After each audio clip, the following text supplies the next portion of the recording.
అలాగే మెజారిటీలో కూడా పవన్ కళ్యాణ్ గారి దగ్గరికి నేను గతంలో వెళ్ళినప్పుడు లాస్ట్ మంత్ ఒక 50 నుంచి 55,000 మెజారిటీ వస్తుందన్న నా అంచనా తప్పేలాగా ఉంది. ఆయనకి 65,000 వరకు మెజారిటీ, అంటే నా అంచనాల మీద ఇంకో 10,000 ఎక్స్ట్రా. కొన్ని బూతుల్లో 80% ఆఫ్ ద ఓటింగ్, అంటే 85-90 ఓటింగ్ అయితే 80% పవన్ కళ్యాణ్ గారికి పండి అని చెప్పి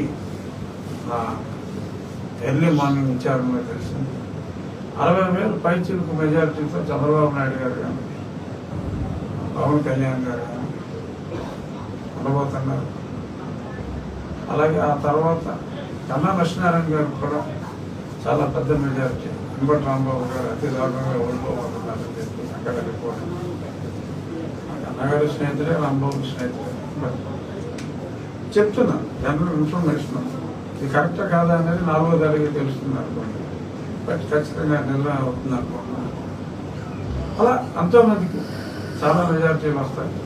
మన జిల్లాలో అసలు వారు పశ్చిమ గోదావరి జిల్లాలో క్లీన్ స్వీప్, వారు వన్ సైడ్ అందరూ నెక్కుతారు.